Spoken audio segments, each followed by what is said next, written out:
Now that you have a solid grasp of basic financial literacy from watching my previous video, let's dive a little deeper into the third pillar, investing, or as I like to say, educated gambling. A lot of people avoid crypto because they're told that it's too volatile, it's too scary, but you actually need this volatility in order to make a lot of money in a short amount of time. And that's actually one of the biggest appeals of crypto. Obviously, if you're here on my channel, high returns due to the volatility with a 24/7 international exposure. So if you're just starting your NFT journey in 2024, this video is for you. I'm gonna cover common ways to get started, your security setup, and important risk-reward mindsets. Things to keep in mind: security is king and liquidity is queen. You wanna get yourself set up with a hot and cold Web3 wallet and understand the trade-offs between self-custody and centralized exchanges. There's a ton of videos on this, so I'm not gonna get too deep in it, but basically hot wallets are browser extension wallets that are connected to the internet most of the time.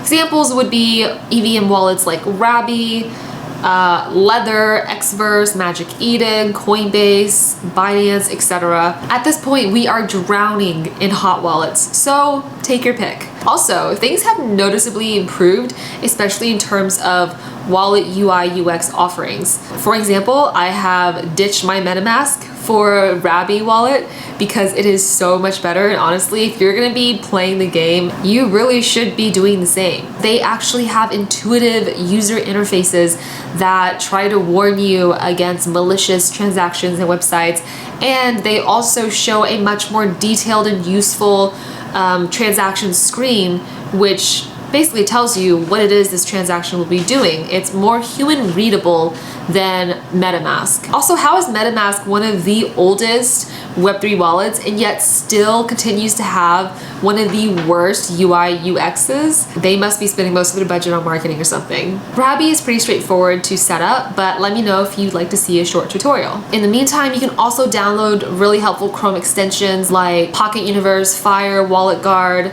and more, because they protect you against malicious transactions. Some of them will even ensure your transactions up to a certain USD amount. Obviously, when you do your wallet setup, you want to secure your seed phrase and your secret keys offline on waterproof and preferably tear-proof paper. Once you set up your wallets, make sure you also invest in really good cold wallets like Trezor and some of the other guys. You want to avoid listing anything from a cold wallet. You should only be using it for transferring and vaulting your most valuable digital assets. Once you set up a good security system, you'll want to practice good risk-reward analysis. To start, are you more time-rich, cash-poor, or vice versa? If you are the first, then you're gonna wanna focus on airdrops, on whitelist grinding, minting, meme coins, and alpha call groups. You're the latter, and depending on how much starting capital you're playing with, then you may have a few more options. For one, you can de-risk a little bit more by scooping NFTs on secondary markets for obvious blue chips and winners. These projects are often highly sought out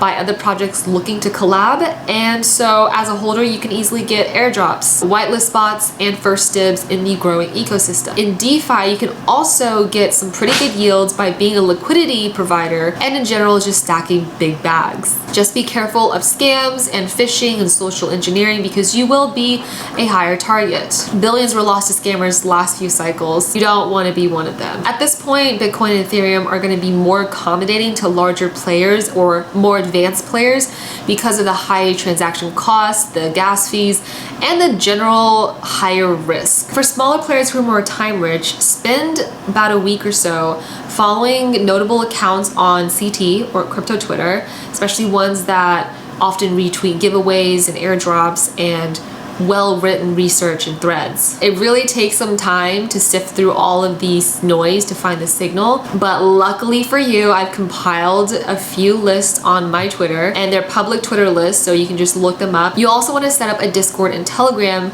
because that's where a lot of the earliest alpha is found even before it hits CT. For example, meme coins are really popular in Telegram groups, and it can be really great for small players. And as a smaller player, it's much easier to start on faster and cheaper chains like Solana, Say, BSC, Sway, ETH L2s even, because of their lower fees, cheaper transaction costs, and relatively lower risk to high reward ratios. If you're starting out with a small to medium bag of up to 4 figures USD, it's ideal to stick to 1 to 3 chains maximum because the bridging, swapping, depositing, and buying fees do add up pretty quickly. The main marketplaces that I like are Magic Eden, Blur, and aggregators like Odyssey.com. Also, curiosity and infinite learning is really crucial in this space. The minute you lose that, it's kind of game over. The space changes so quickly that you want to dedicate as much time as you can to staying on top of what's happening in this space. Follow the good alpha on CT, join multiple discords, Telegram groups, sign up for Substacks, email lists, and of course subscribe to this channel.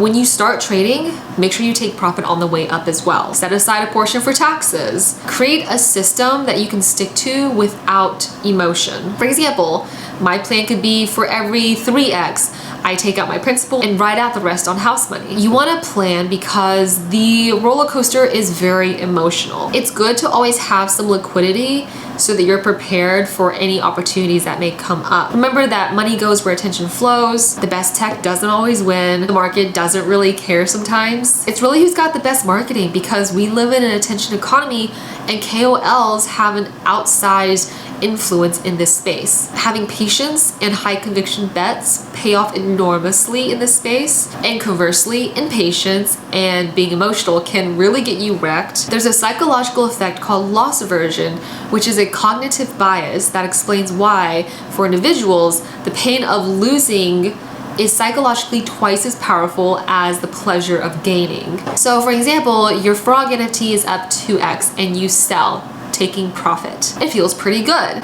But then the day after, you see that that same frog NFT is now selling for 10x. The imagined loss of that 10x is more painful than the profit of 3x. So now you FOMO and buy back in just for the NFT to dump massively, meaning that you've just given back all of your profits and your principal. Basically, we're wired so that losing $100 feels worse than gaining $100. I know I've personally felt this when I sold too early. Make sure you cut your losses early, double down on winners, and welcome to crypto. Trading is very much a psychological game, which is one of the reasons that I like playing it, and it will reveal things about yourself through each challenge. You can read and study as much as you want, but it takes doing to really learn. And everyone pays tuition to learn it. But the odds here are at least better than your slot machines in Vegas or some $5 scratch lottery tickets that you buy at a gas station.